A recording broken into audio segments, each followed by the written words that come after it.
त्यामध्ये माढा, सातारा, बारामती याचा रिपोर्ट आपणापर्यंत आला असेल, काय सांगाल सर? तर जी माहिती मिळते ती अतिशय अनुकूल आहे. बरं. म्हणजे या सगळ्याच मतदारसंघामध्ये राष्ट्रवादीचे उमेदवार चांगल्या फरकाने निवडून येतील तिन्ही मतदार असा ट्रेंड आहे. बारामती लोकसभा मतदारसंघामध्ये मतदानाच्या दिवशी मोठ्या प्रमाणावरती पैसे वाटण्याचे व्हिडिओ जे आहे ते व्हायरल झाले किंवा अजित पवार गटाच्या एका आमदारांची जी भाषा पाहायला मिळाली व्हिडिओमध्ये, आरवाच्या भाषेमध्ये कार्यकर्त्यांना शिवीगाळ करण्यात आली. त्याचा फटका काय मतपेटीतून दिसेल असं तुम्हाला वाटतं? पैसे वाचले हे दिसतंय आणि ठिकठिकाणून प्रत्येक विधानसभा मतदारसंघातून त्याची माहिती आली. काही लोकांनी त्याचे फोटो काढले, व्हिडिओ काढले, इलेक्शन कमिशनकडे सुद्धा पाठवले आहेत. आजपर्यंत त्या मतदारसंघात पैसे वाटप ही कल्पना कधी नव्हती. ही आम्ही हल्लीच पाहिली, पहिल्यांदाच पाहिली.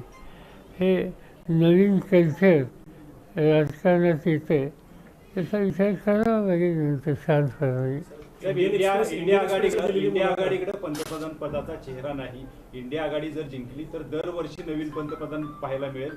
असं सरकार कसं चालेल असं अमित शहा म्हणतात. असं आहे की अमित शहा जे सांगतात त्याला काय अर्थ नाही. अमित शहाने आठवावं त्यांच्याच राज्याची मोरारजीभाई देसाई प्रधानमंत्री झाले त्यावेळी काही त्यांचं नाव पुढे केलेलं नव्हतं. बसून निर्णय घेतला. सर, इंडियन एक्सप्रेसला आपण जी मुलाखत दिली प्रादेशिक पक्षांच्या बाबतीत, नेमकं आपल्या मनात काय भावना होतं? कारण का लोकांमध्ये इतका संभ्रम होत चाललेला आहे की प्रादेशिक पक्ष हे लोकसभेच्या निकालानंतर विलीन होतील, नेमकं आणि सरसकट असं नाही. कसं आहे, काँग्रेस पक्षाच्या विचाराचा जवळ असलेले काही पक्ष आहेत. उदाहरणार्थ आमचा राष्ट्रवादी आणि काँग्रेस स्थापन झाल्यापासून आजपर्यंत एकत्र काम करतात. आयडिओलॉजी गांधी नेहरूंची आहे, तर जिथं आयडिओलॉजी आणि अनेक वर्षाचा अनुभव एकत्र काम करण्याचा, हळूहळू त्याच्यामध्ये आपण अधिक एकत्रित काम करावं अशा प्रकारची भावना वाढली तर आश्चर्य नाही. गुजरातमध्ये बूथ कॅप्चर करून तिथं मतदान करण्यात आलं असल्याची माहिती समोर येते, काय सांगा? नाही, असं आहे की भारतीय जनता पार्टी आणि त्यांच्या हातात जिथे जिथे राज्य आहे किंवा त्यांचे शक्तिस्थान आहे त्या ठिकाणी अशा प्रकारच्या तक्रारी ह्या अनेक ठिकाणून आलेल्या आहेत. महाराष्ट्रातून सुद्धा आलेल्या आहेत. निवडणूक आयोगाने त्याची नोंद घ्यावी. साहेब, भाजपसोबत जायचा आमच्या पक्षाचा निर्णय झालेला नव्हता असं तुम्ही एका वृत्तवाहिनीच्या मुलाखतीत भेटलं, नक्की काय विषय? काय प्रश्नच नाही. काही झालं तर आम्ही गांधी नेहरूचा विचार आणि भाजपचा विचार याच्यात काही सामील नाही. अगोदर तसा निर्णय घेतलेला होता, तशी तुम्ही दिल्लीलाही गेलेला होता. 6 बैठका आणि दिल्लीमध्ये ह्याला मी झाल्या. स्वतः तुम्हाला आहे आमच्याचे काही सहकारी त्या मताचे होते. मी अनेकदा सांगितलं त्यांनी चर्चा करायची तुम्ही करा, पण निर्णय शेवटी पक्ष घे. आणि तो पक्षाचा निर्णय ते म्हणतात त्याप्रमाणे नव्हता.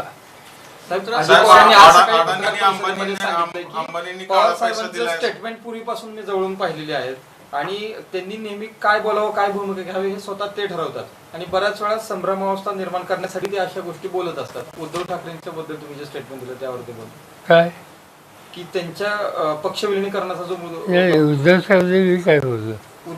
शिवसेना पक्ष विलिनीकरणाच्या संदर्भात तुम्ही एका मुलाखतीमध्ये बोलला होता. अजिबात नाही. शिवसेना ही स्वतंत्र संघटना नाही. ते सहकारी म्हणून काम करतात, पण त्यांनी अस्तित्व त्यांचं स्वतंत्र आहे.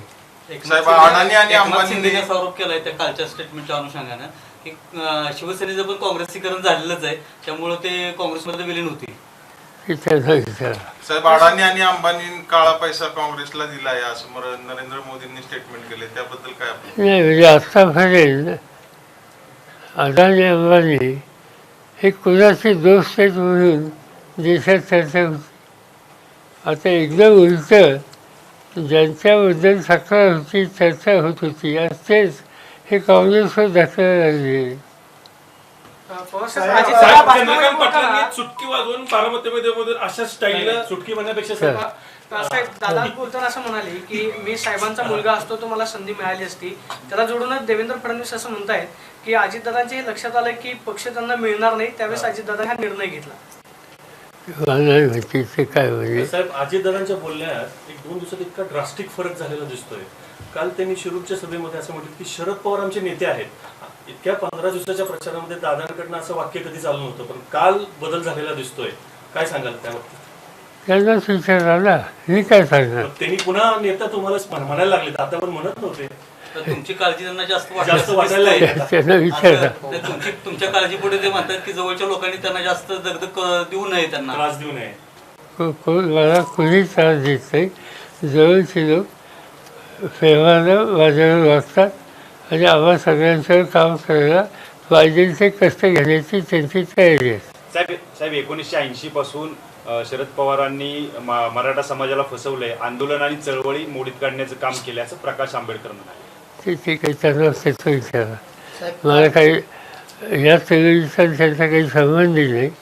त्यामुळे त्यांच्या प्रश्नाला मी उत्तर देणं किंवा भाष्य करणं आवश्यक नाही. राष्ट्रवादी पक्ष काँग्रेसमध्ये विलीन होईल अशी तुम्ही काल बोलला.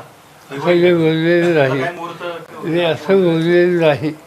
मी असं म्हणलं की राष्ट्रवादी काँग्रेस आणि काँग्रेस पक्ष जवळपास 2001 पासून आजपर्यंत एकत्र काम करतोय. महाराष्ट्राच्या मंत्रिमंडळामध्ये दोघे एकत्र होते. मागच्या मंत्रिमंडळामध्ये सुद्धा एकत्र काम केलं ते आणि एकत्र निवडणुका झाल्या, आत्ता झाल्या. यावेळी सुद्धा आता अनेक मतदारसंघ असेल की जिथं काँग्रेसचा उमेदवार होता, राष्ट्रवादीचे सरकारी कार्यकर्ते होते.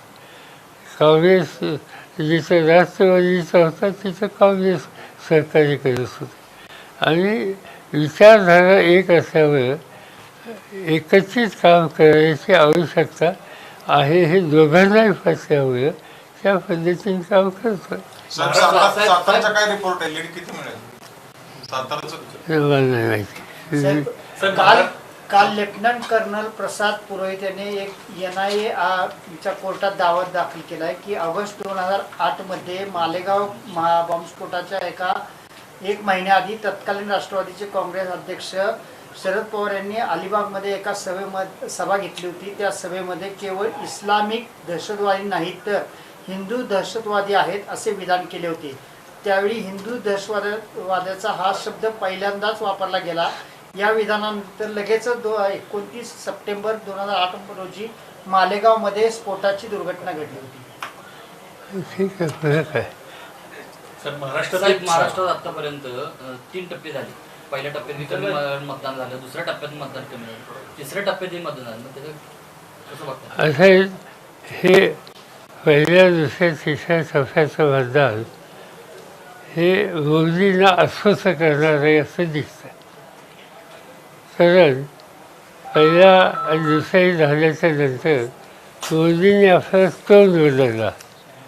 त्यांनी मुस्लिम समाजाचा डायरेक्ट उल्लेख ओपनली केला आणि ओपनला करून त्यांना आता हा धर्मांतरवादी विचार घेऊनच काही बदल होईल अशा प्रकारची सरकार त्यांच्या मनात असावी हे त्याच्यामध्ये दिसते.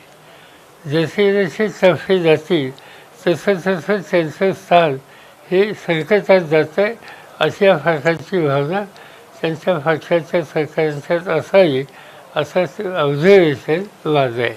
साहेब, आज इंडिया आघाडीचं शिष्टमंडळ राष्ट्रपतींना भेटतंय. पहिल्या टप्प्यात जे मतदान झालं त्याची सुरुवातीला टक्केवारी कमी दाखवण्यात आली आणि 2 दिवसानंतर अचानक टक्केवारी वाढली. याच्या मागचं नेमकं गुपित काय आहे किंवा यंत्रणेमध्ये? मला माहिती नाही त्याची.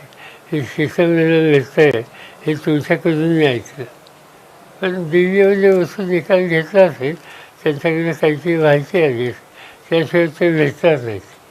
सर महाराष्ट्राचं चित्र आता ह्या सगळ्या 3 टप्प्यानंतर तुमच्या नजरेतनं तुम्ही काय बघताय? महाराष्ट्राचं चित्र काय असेल? मला असं दिसतंय मागच्या निवडणुकीला 5 वर्षापूर्वी काँग्रेस पक्षाला 1 जागा मिळाली, बरोबर. आम्हाला 4 जागा मिळाल्या, 1 ते मुस्लिम लीगला मिळाली. याच्यामध्ये एकंदर 6 जागा विरोधी पक्षांना मिळाल्या. आत्ता असं दिसतंय की आम्हा लोकांची संख्या ही 30 ते 35 याच्या आसपास जाण्याची शक्यता आहे. लोकांना बदल पाहिजे आणि लोक काँग्रेस राष्ट्रवादी यांच्या विचाराला त्याचबरोबर उद्धव ठाकरे यांच्या नेतृत्वाखाली काम करणाऱ्या त्यांच्या संघटनेला लोकांचं समर्थन मिळेल असा ट्रेंड मला दिसतो. 17 तारखेला मुंबईमध्ये राज ठाकरे आणि नरेंद्र मोदी हे वेगळं कॉम्बिनेशन एकत्र शिवाजी पार्कवर येते, खास मुंबईच्या जागांसाठी. त्यामुळे मुंबईच्या जनतेवरती विचारधारेवरती काय परिणाम होईल का असं वाटतं आपल्याला? बघूया आता काय होतं ते. बरं. त्याच्यामध्ये मोदी साहेब त्यांच्यावर जात आहेत. याचा अर्थ मोदी साहेबांना कोणाची कोणाची मदत हवी. हां. त्यांना आत्मविश्वास त्यांचा कुठे गेलेला आहे हे याच्यातनं स्पष्ट होते. राज ठाकरेंची मदत घेतात मोदी साहेब असं सर आहे ना. साहेब पवार साहेबांना जेव्हा निर्णय घ्यायचा असतो तेव्हा ते स्वतः निर्णय घेतात आणि इतर सहकार्यांना सांगतात असं आणि असं दाखवतात की आम्ही सगळ्यांनी मिळून निर्णय घेतला. अशा प्रकारची काही अजितदादांनी आज सकाळी पत्रकार परिषदेत केली. ठीक आहे, आता तुम्ही तुमचा पक्ष चालवला नवीन दुसऱ्याच्या ह्याच्यात कसं तुम्ही घालता. साहेब काल सुप्रियाताईचा जल्लोष करण्यात आला. म्हणजे जरा थांबत जावा ना. सुजितराव प्रश्नाचं उत्तर तर मिळत देत जा ना. हां सुप्रियाताई ज्यावेळेस पुण्यात आल्या त्यावेळेस कार्यकर्त्यांनी फटाके वाजवले, ताईंनी पेढे वाटले. म्हणजे हा कॉन्फिडन्स आलेला आहे की बारामतीमध्ये सुप्रियाताई निवडून येतात. असं काय ते म्हणले नाहीत कुठं वेगळं आहेत सगळे. बोलले आहेत का हां? कुणी असं बोलले. नाही कार्यकर्त्यांमधला कॉन्फिडन्स आहे की ताई निवडून येतात सुप्रियाताई. ते कार्यकर्त्यांना वाटत असेल तर आनंद आहे. तर मला जायचं. एबीपी माझा, उघडा डोळे बघा नीट.